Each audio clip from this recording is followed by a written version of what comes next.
All right, how's it going? So it's a beautiful day out. Unfortunately, I do not have enough practice ammo up at my house, so I am actually going to drive fire today. We're going to push out into the driveway here, and we're going to set up one of my favorite things to do, which is set up a bunch of walls with some fault lines and stuff like that.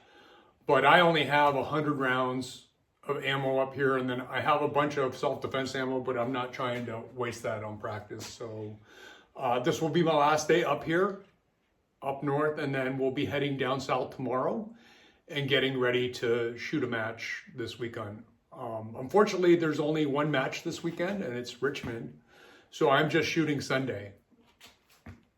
Saturday, I will be running some errands, doing some stuff. I may zero a couple guns and change out the optics on my practice guns, but that's what the plan's gonna be. We'll be going to the indoor range tomorrow to tie all the dry fire together with some actual live fire. I go to the range on Friday usually, and I just practice doubles and bill drills to get the feel for recoil, tracking the dot and stuff like that. And that actually ties in all week of actually not handling a live firearm, and it seems to be working pretty well for me. So stay tuned, we'll see what we come up. We're gonna push out really deep into the driveway as it's about 62 out. So it's not cold, it's the perfect weather to do all this. All right, we're all set up. It's my first time pushing completely into the driveway. Let's take a look and see what I came up with. We may move some things around. It looks like it's gonna flow. A couple areas are choppy, which I like. And when I set up a stage like this with the walls, I always go right, left, center, and I always go off a start stick. Usually, sometimes I'll do hands touching the wall. I try to mix it up. I don't really move target arrays because I'm trying to get the most out of my 50 minutes that I'm doing this after work. So we may move some stuff around. I definitely need some more target stands. I got 2 boxes of dry fire targets in the house. I just haven't had the time to open them. Well, I've had the time, I just haven't made it a priority to open them and set them up. So let's take a look and see what we have. So over there, I've got a steel popper. I've got a no-shoot IPSC, another no-shoot IPSC. Steel popper on the porch. Got this tiny mini here. Another mini and a full-size target. So we're gonna set this up. We're gonna run for about 40-50 minutes, see what we come up with, and stay tuned.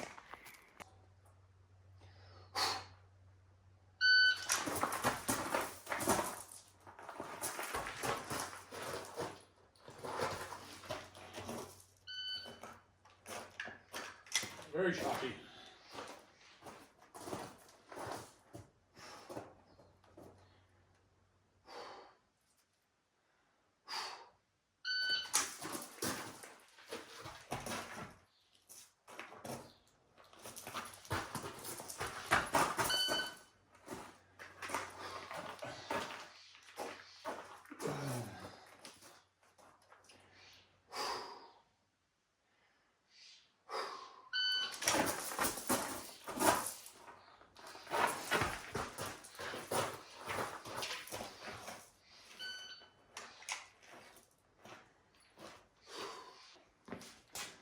Pretty warm out. It's starting to break a good sweat. So that was actually speed mode. So now we're going to shift to accuracy mode. The part time on the other one was, I think, 8.5 seconds or something like that. What I don't like is this downward slope right here. This is sort of like sketch. Like I can't really go full speed because I'm worried that I'm going to lose my footing in the gravel. So I may start setting up on this side of the generator room. It seems to be more flat, more stable, and maybe I'll set up like 2 shooting areas, one in the garage, and then I'll sprint over there and do one over there. So I may do that, but there's a lot of options here. A lot of options I have.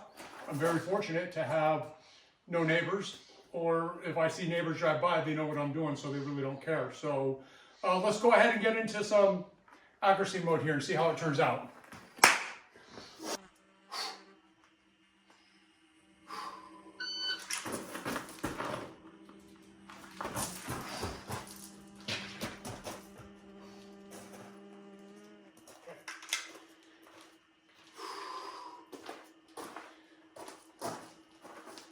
Try that one more time.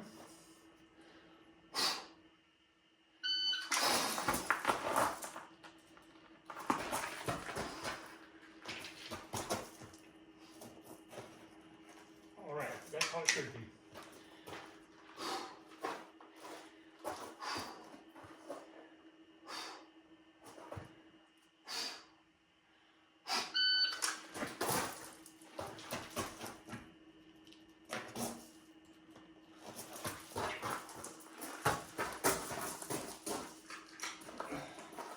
Yeah, the downward slope, a little bit too much momentum.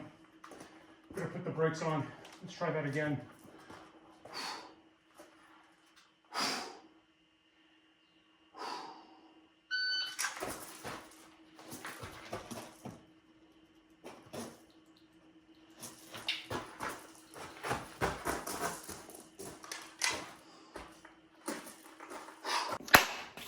All right, so that's a wrap. Be heading down south tomorrow, packing it up, getting ready for Richmond on Sunday. Hoping I have a good showing. Haven't had one at Richmond in a while. And what I figured out today is I've got a lot of room to set different things up. I need a couple more target stands, maybe a couple more walls. The right side is not a good place to set up because of the slope and the gravel. So we'll probably shift it all that way on the other side of the property. And tomorrow we're gonna be doing some live fire at indoor range at G4. I think it's only like 15 yards. And it's nice because I can round out the whole week of dry firing with some doubles, some recoil management, tracking the dot. I like to do doubles, unloaded starts, and bill drills. Sets the tone great for Saturday. I'm not shooting Saturday. I may go to the range and zero some guns in, I'm not sure. Run some errands, definitely hit the gym.